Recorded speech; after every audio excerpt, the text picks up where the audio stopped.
नमस्कार मित्रांनो, गरज सरो आणि वैद्य मरो. वैशाख महिना.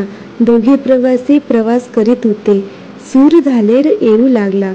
तसा त्रास वाढत चालला. त्या रणरणत्या उन्हात चालणे त्यांना असह्य वाटू लागले. उष्मा फारच वाढल्याने प्रवासी हैराण झाले. थोडी का होईना पण सावली आणि घटकाभर विश्रांती मिळण्यासाठी आतुर झाले. थोडी का होईना पण सावली आणि घटकाभर विश्रांती मिळण्यासाठी आतुर झाले. दूरवर त्यांना एक झाड दिसलं. पानांनी गच्च भरलेलं त्या सावलीत बसण्यासाठी त्यांनी आपला वेग वाढविला. थंडगार सावलीत बैठक मारली. थोड्या वेळाने ते तेथेच आडवे झाले. ते जागे झाले तोवर ऊन उतरलं होतं. उठून बसले. एकाचे लक्ष वर झाडाकडे गेलं.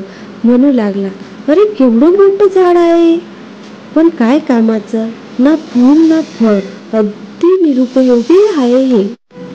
दुसऱ्याने त्याचीच री ओढली. म्हणाला, असले झाड कोणा मूर्खाने लावलं, कोणास ठाऊक, तोडून टाकण्याच्या लायकीचं आहे हे. त्याचं बोलणं ऐकून झाडाला राग आला. त्याची पानं जोरजोरात सळसळू लागली. झाड म्हणालं, मूर्खांनो, ऐन उन्हाच्या वेळीसाठी तळमळत होतात. माझ्या आश्रयाला आलात.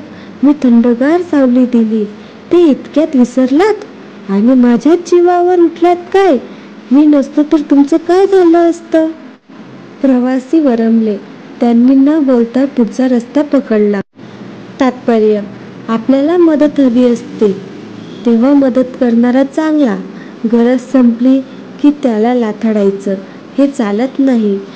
तर मित्रांनो, आपल्याला मराठी बोधकथा कशी वाटली कमेंटमध्ये नक्की सांगा आणि अशा नवीन कथा ऐकण्यासाठी चॅनलला सबस्क्राईब नक्की करा. थँक्यू.